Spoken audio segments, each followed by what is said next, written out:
అందరికీ వందనములు. ప్రియమైన దేవుని బిడ్డలారా, ఉదయ కాల సమయంలో పడక నుంచి లేవడం ప్రభు యొక్క కృపావార్తలు విన్నారండి.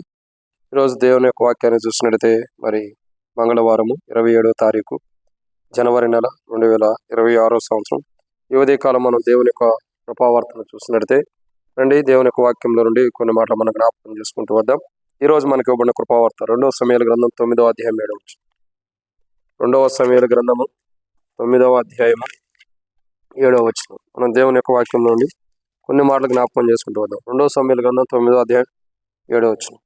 ఇది మనం చూసినట్లయితే, అందుకు దావీదు, నీవు భయపడవద్దు, నీ తండ్రి అయిన యోనాతాను నిమిత్తము నిజంగా నేను నీకు ఉపకారం చేసి నీ పితృడైన సౌలు భూమి అంతయు నీకు మరలా ఇప్పింతును, మరియు నువ్వు సదాకాలం నా బల్ల ఎదురే భోజనం చేయదు అని సెలవీయక. కానీ ఇక్కడ మనం చూస్తున్నటువంటి ఈరోజు ఈ ఉదయకాలం పడకమించలేకూడదని ప్రభు యొక్క కృపావార్తను విన్నట్లయితే, నీవు సదాకాలం నా బల్ల యొద్దనే భోజనం చేసేదు అని మరి 2వ సమూయేలు గ్రంథం 9వ అధ్యాయం 7వ వచనం మనం చూస్తున్నాం.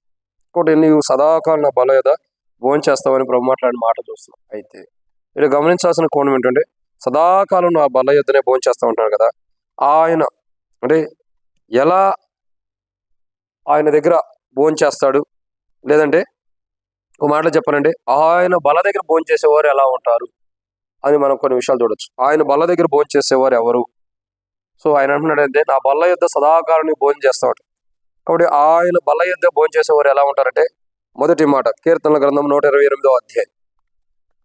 కీర్తనల గ్రంథం 128వ అధ్యాయము మనం చూసినట్లయితే దేవుని వాక్యంలో ఒక మాట రాయబడుతూ వచ్చింది. కీర్తనల గ్రంథము 128వ అధ్యాయము 3వ వచనం. ఇక్కడ రాయబడిన మాట, నీ లోగటి నీ భార్య ఫలించు ద్రాక్ష వలె నుండును, నీ భోజన బల్ల చుట్టూ నీ పిల్లలు ఒలివల మొక్కలే ఉందరు. కాబట్టి మొదటి కోణాన్ని ఇక్కడ చూసినట్లయితే, నీవు నా బల్ల యొద్ద సదాకాలం భోంచేస్తావు అన్నాడు. కాబట్టి ఆ బల్ల ఎలాంటిది అని అంటే, క్షమించండి, ఆ బల్ల దగ్గర భోజనం చేసేవారు ఎవరంటే మొట్టమొదటికి ఇక్కడ రాయబడుతుంది ఒలివ మొక్కలు లాంటి వారు. సో ఆ బల్ల దగ్గర భోజనం చేసేవారు ఎలా ఉంటారంటే ఒలివ మొక్కల వలె. ఈరోజు మనం ప్రభు బల్ల దగ్గరికి వస్తున్నామంటే, ప్రభు వాళ్ళ దగ్గరికి వచ్చి భోజనం చేస్తున్నామంటే, ప్రభు వాళ్ళు భుజిస్తున్నామంటే ఒలివ మొక్కల వలె మనం ఉండవన్నారు. కాబట్టి ఆ బల్ల దగ్గర భోజనం చేసేవారు ఎలా ఉంటారంటే, మొట్టమొదటిగా ఎవరు భోజనం చేస్తున్నారంటే ఒలివ మొక్కలు లాంటి వారు.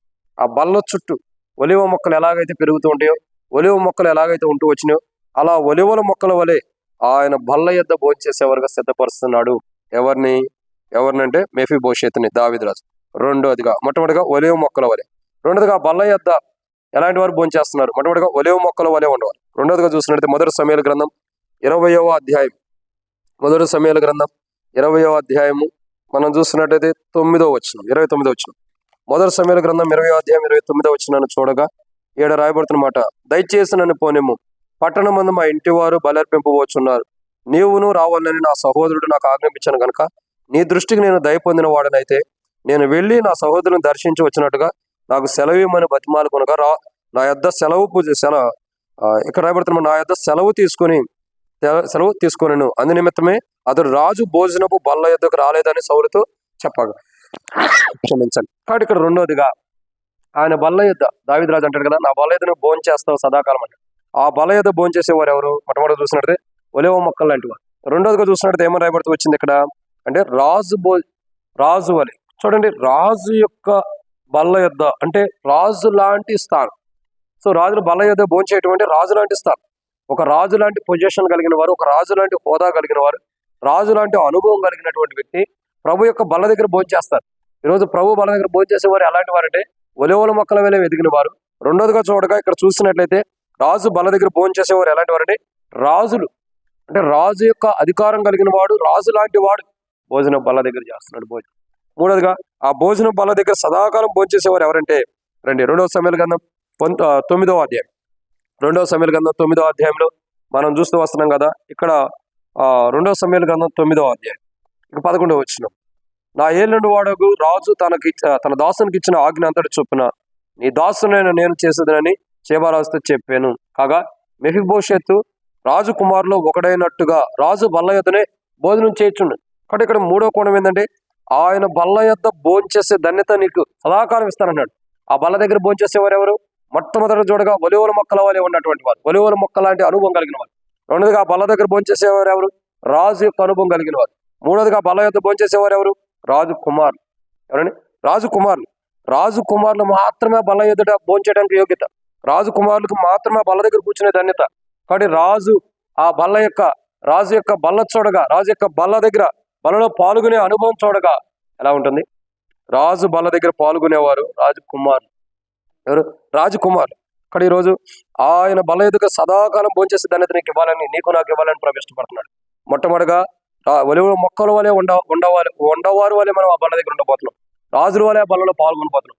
రాజు కుమారుల వలె ఒక ధన్యత కలిగిన అనుభవంలో దేవుని కుమారులైన రాజు కుమారుల వలె మనం బలలో పాల్గొనబోతున్నాం.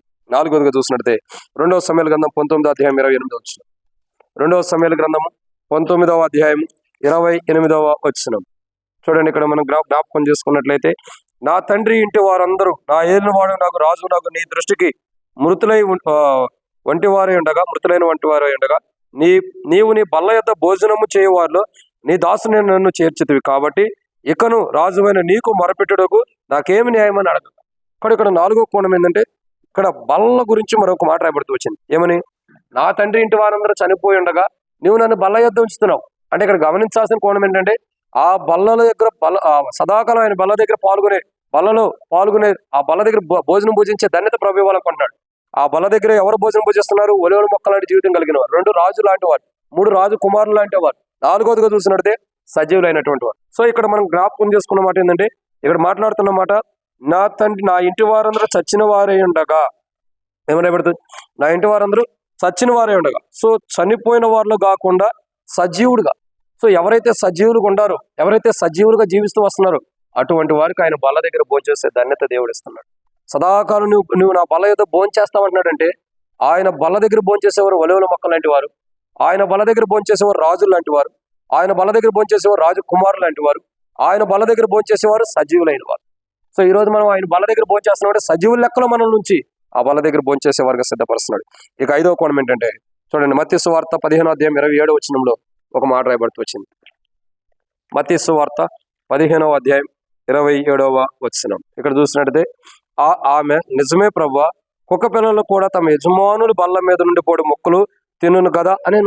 ఇక్కడ 5వ కోణాన్ని ఇక్కడ ఒక స్త్రీ చెబుతుంది, యజమానుడు తింటున్నటువంటి బిస్కెట్లు కింద పడితే కదా కుక్క పిల్ల తినేది. ఆ బల్ల యొద్ద కూర్చుని తింటున్న అనుభవం చెబుతుంది.